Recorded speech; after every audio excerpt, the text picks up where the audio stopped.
et E moins 10t. 24 E moins 10t. Donc, V1t est égal à 24 t E moins 10t. D'accord? Ça, on passe ça de l'autre côté, plus 0,4 E moins 10t, 1 moins 10t. Voilà. En facteur, E moins 10t, moins 10t. D'accord? Il reste 24t.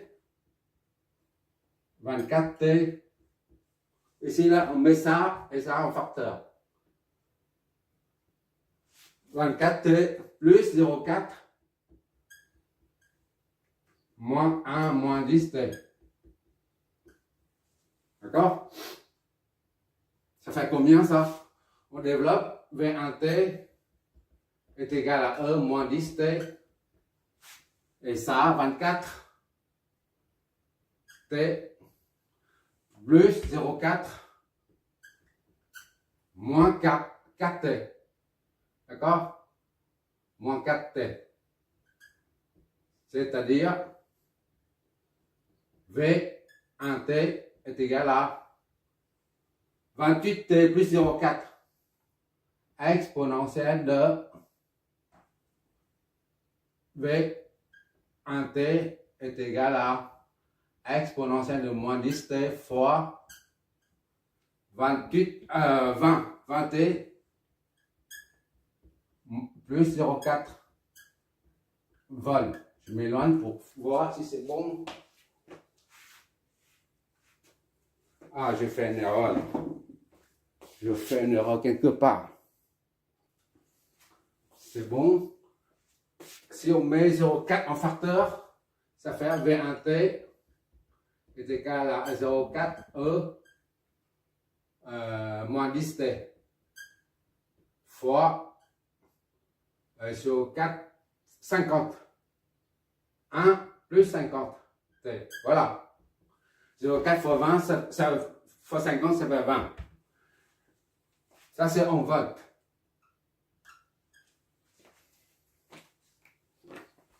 C'est le deuxième potentiel. Voilà, on a deux potentiels. Maintenant, qu'est-ce qu'il nous reste? Il suffit de tracer maintenant. Potentiel au point 1, potentiel au point 2, 1, 2, et les variations. On va tracer le graphe pour voir ce que ça donne.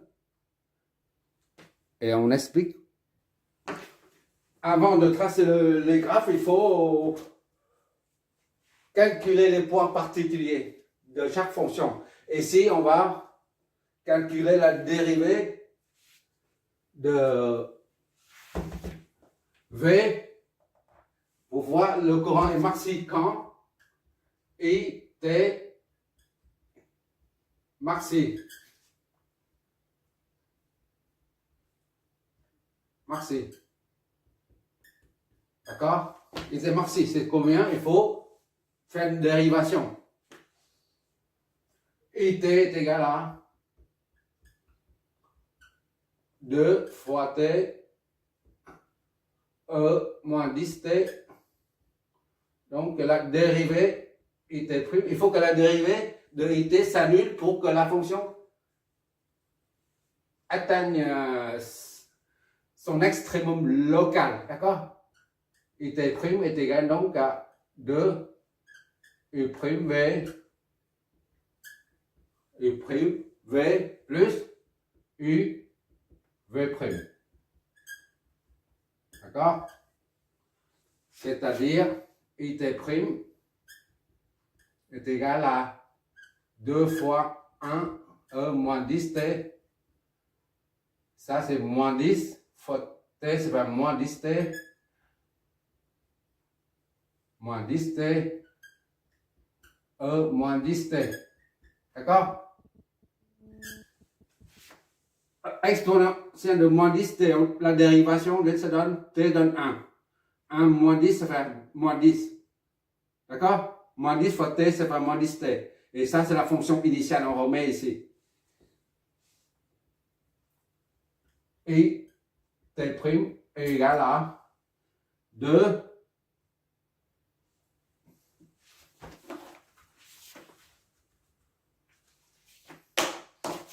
et prime t, ah, je vois toujours, j'espère. Je me mets par terre là. Dernière ligne. Ok. Je vais commencer à me mettre par terre là. Ça va faire 2. Je vais doucement. E moins 10 t. Moins 10.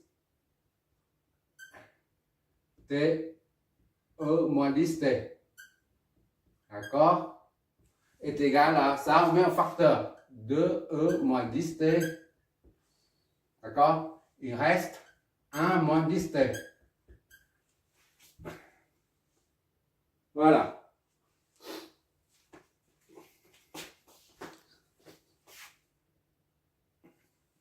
Pour avoir l'extrémum local du courant, il faut annuler la dérivée. Donc, E' t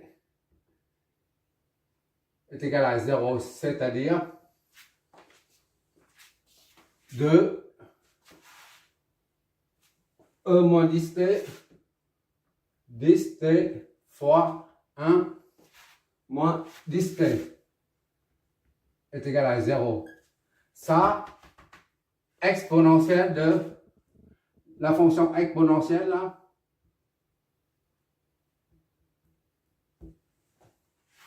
n'est nulle que si t tend vers plus infini. Quand t tend vers plus infini, on multiplie par moins 10, ça fait moins l'infini. Donc, à ce côté-là. D'accord? Ça n'est nul que si t tend vers plus infini. Donc, ça ne peut pas être nul. Dans notre cas, là, ça ne peut pas être nul. Seulement ça qu'on doit poser comme 0. D'accord? 1 moins 10t est égal à 0, soit t est égal à 1 sur 10. Soit t est égal à 0,1 seconde ou 100 millisecondes.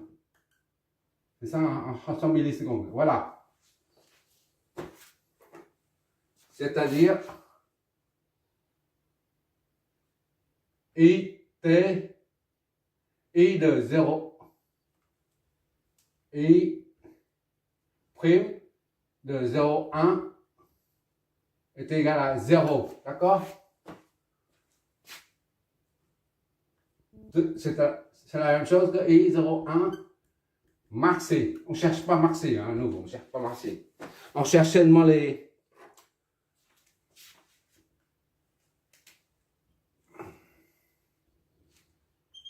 axes, le temps et le taux de variation seulement. C'est le primo. Secondo, c'est Vt. Il faut trouver l'extrémum local de la fonction V de t. Idem que là.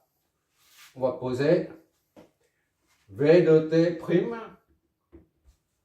est égal à V de t déjà est égal à 0,4 E moins 10t 10t 1 moins 10t 10t.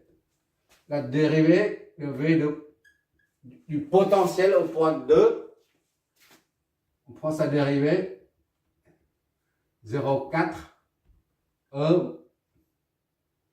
E prime. D'accord? U prime V plus U V prime. Voilà. D'accord? Ça donne V2 prime T est égal à 0,4.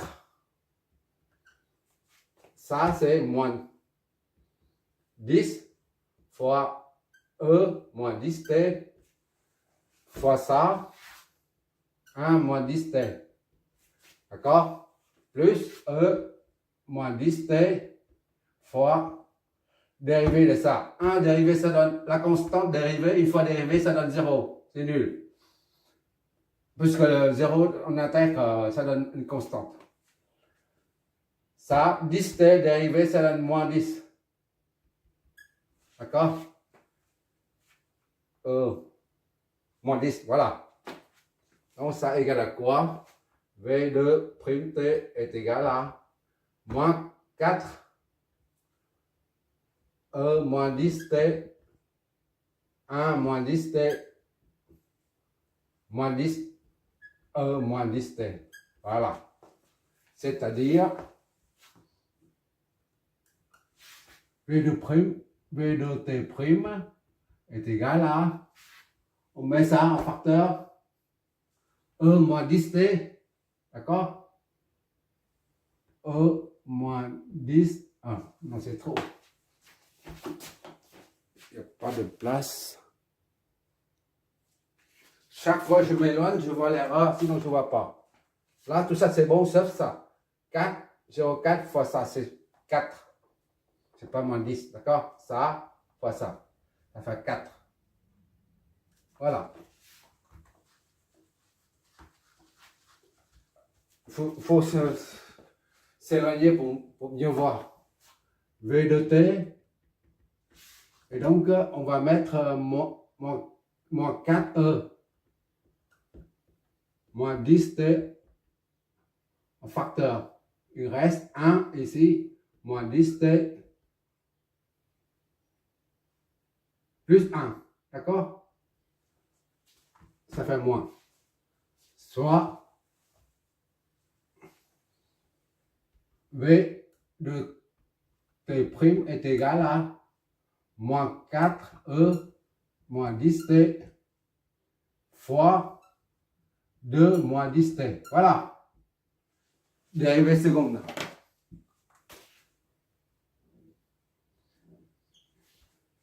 Dérivée première. Là, la tension, donc la dérivée s'annule. C, seulement C.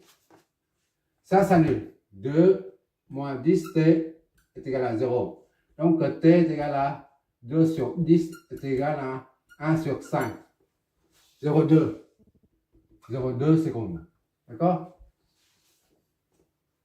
Comme on a dit, là, exponentielle de moins 10t, comme en haut, ça s'annule jamais là, à l'infini. On n'atteint pas l'infini.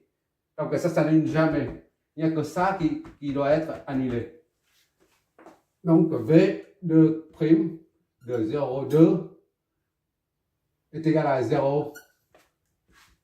V2 de 0,2 est maxi. Local, d'accord? Ça c'est local. Local, maxi local, d'accord? Extrémum local. Bon. On va dessiner tout ça pour voir ce que ça donne.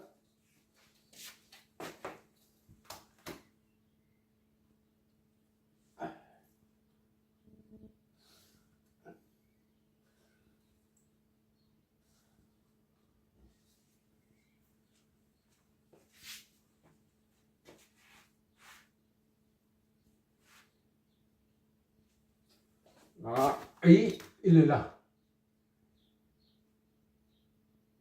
I, d'accord. V1, V2. 1 et V2.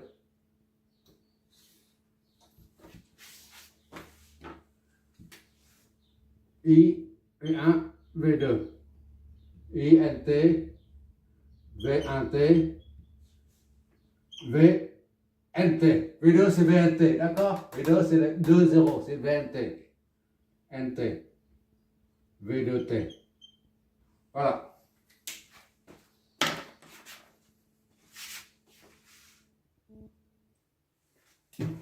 On va tracer I.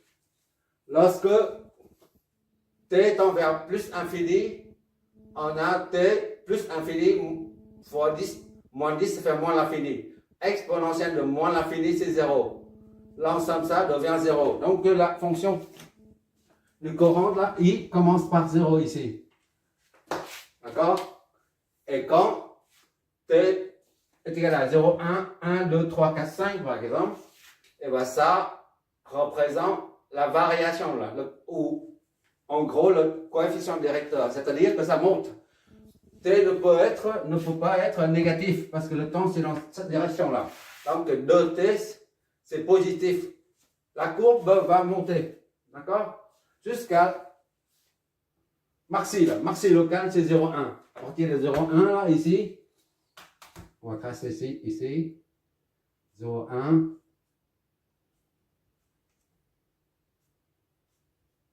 0,1. Voilà.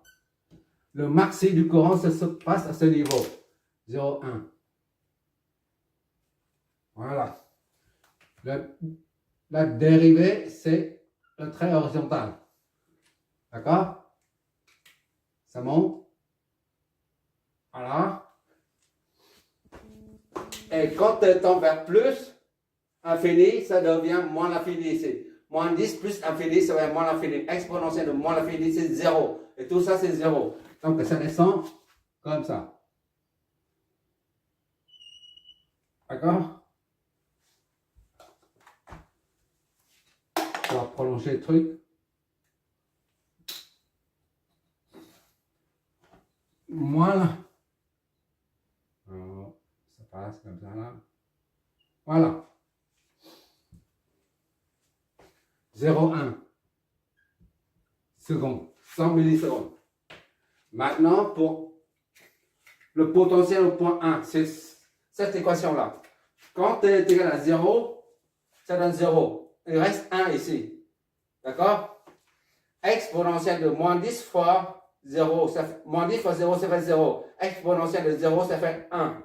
1 fois 0,4, ça fait 0,4. 0,4 fois 1, ça fait 0,4.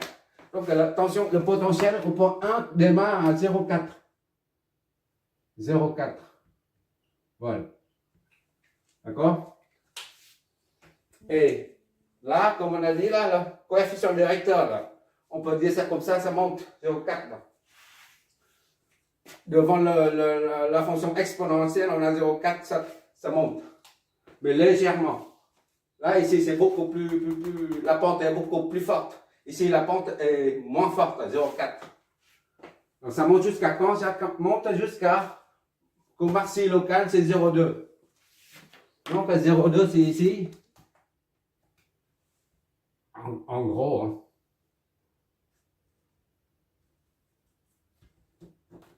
0,2 maxi. Ici. Le maxi, il est là. Voilà. 0,4, on va mettre ici comme 0,4 par exemple. Voilà. Et ça monte jusqu'à 0,2 là. D'accord? Et quand t tend vers plus infini là, ça devient plus infini fois moins 10, ça fait moins l'infini. Exponentielle de moins l'infini, c'est 0. Tout ça, le produit de 0,4 fois 0 fois ça, c'est donne 0. Donc ici, on a 0. Ça descend à 0. D'accord?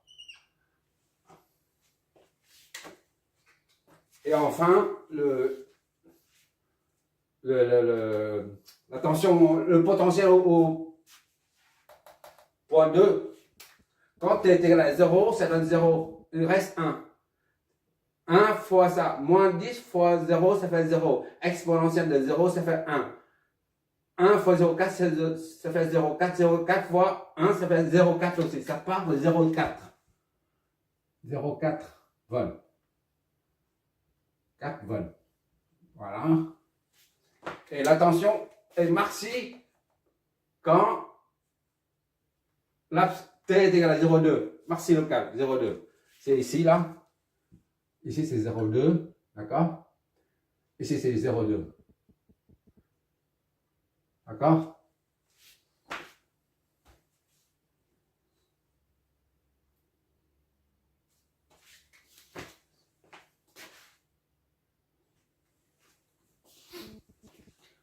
Ici, c'est 0,2.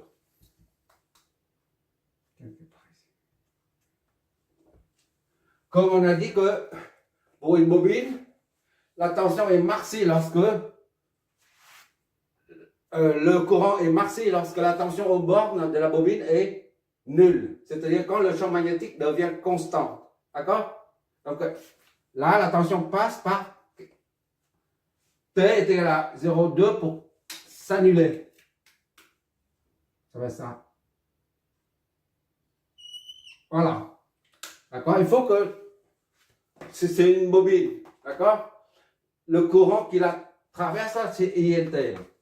Et maxi quand la bobine est court-circuitée. C'est-à-dire quand la tension induite à ces bornes est nulle. D'accord? C'est-à-dire la tension VNT est nulle, V2, le potentiel au point 2 est nul quand T est égal à 0,1. Jusqu'à 0,1, le courant est maxi. D'accord? On n'a même pas besoin de calculer. On n'a pas besoin de remplacer 0,1 dans l'équation de V2 là. Pour en déduire. Il suffit de. On va faire ça tout de suite là. 0,1 fois 10, ça fait 1. 1 moins 1, ça fait 0. 0 fois tout ça c'est 0. Donc c'est bien à 0,1 que la tension V2 s'annule. D'accord? Ça correspond bien au phénomène physique qui se produit. D'accord? Et maxi, la maxi locale, elle est négative. Négatif. D'accord? Puisque ça passe au égal à 0. Bon, on va remplacer tout de suite, on verra bien. Si c'est à 0,2 par exemple. 0,2, on a ça, c'est 1 sur 5. D'accord? 0,2 fois 10, ça fait 2. D'accord? Ça, c'est ça, 0,4 fois E moins 10 fois 0,2 et 1 fois 10, 0,2. Ça donne 0,4 E moins 2 fois 1 moins 2. Ça, c'est moins. 0,4 E moins 2 fois moins 1. Donc, c'est négatif, là. Tout ça, c'est négatif. 0,4 E moins 2. Ça, c'est négatif. Tout ça, c'est négatif. D'accord? Donc, ça passe bien en dessous de l'axe horizontal. On n'a pas besoin de calculer les valeurs. Hein. C'est juste pour qu'on trace comme ça. Notre but, ce n'est pas de savoir combien, ça donne combien comme intensité, ça donne combien comme vol. Non. Juste le graphe pour interpréter le phénomène physique qui est la loi de Lenz et le champ induit, le champ magnétique, le courant induit et la tension induite. D'accord? Et ça remonte là. Ça remonte ici. Donc c'est bon. Maintenant, il s'agit d'expliquer ce graphe-là. Ces trois graphes-là.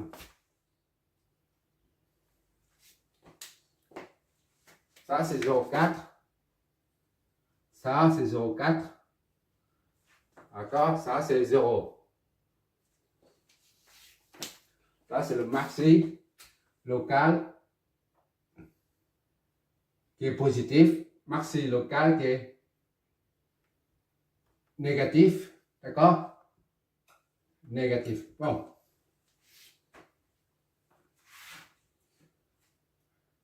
Là, au début, il n'y a pas de courant. Le courant passe là, comme ça, là. La tension, ça génère tout de suite lorsque le courant INT veut passer dans la bobine. Et ben, le champ magnétique, il y a tout de suite l'expansion du champ magnétique. Dès que le courant IL veut traverser la bobine, et ben, il y a une expansion du champ magnétique. Et ça génère, ça induit une tension de 0,4 volts. Ici. D'accord? Et 0,4 volts, ici, ça se retrouve ici. C'est la même. Parce que le courant ne passe pas. C'est comme si là, il y a une ouverture ici. C'est rupture. C'est interrompu ici. Quand tu as une source de tension. que ce soit ici ou là, peu importe, une autre résistance. S'il y a une rupture ici c'est 20 volts. Tu retrouves ici 20 volts. De même ici que 20 volts. Puisque lui là, il est interrompu. Rupture. Il y a une rupture. Tu trouves 20 volts partout. D'accord? 20 ici, 20 ici, 20 ici. Parce que là, la bobine, le circuit est ouvert. Il retrouve 20 partout. Au début, lorsque le courant INT essaie de traverser, eh ben, ça génère un champ magnétique variable qui induit une tension 0,4 volts aux bornes de la bobine. D'accord? Puisque le courant ne passe pas à l'instant précis 0 volts, 0, T 0, puisque le courant IT ne passe pas, ça c'est équivalent à un circuit ouvert. C'est-à-dire, ici, c'est comme si c'est coupé. D'accord? Pour un condensateur, au début, tout au début, c'est comme un court-circuit. Il n'y a pas de tension. Pour une bobine, c'est comme si le circuit est ouvert. Là, ce circuit est fermé et court-circuité pour un condensateur. Tandis que pour une bobine, elle se comporte comme un circuit ouvert. D'accord? Puisque le courant ne passe pas. Résistance infinie, le courant ne passe pas. Et résistance infinie, ça signifie l'équivalent d'un circuit ouvert. D'accord? Quand le circuit ne passe pas, c'est comme s'il y a une ouverture ici. Donc toute la tension se trouve ici. La tension ici, là, c'est la même que celle ici, que là. 0,4 volts se trouve au potentiel 1 et au potentiel 2. D'accord? Et maintenant, là c'est T est égal à 0. C'est comme. Et maintenant, disons T est égal à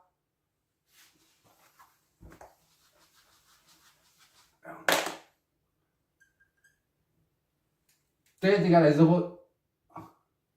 Et là, T est égal à 0,001 seconde. Bah, le champ diminue. Il varie, le champ varie, mais dans une petite proportion seulement. Et ce qui laisse, ça diminue, induit une tension plus petite. V n'est plus, VLT est inférieur à 0,4, puisque le champ, l'expansion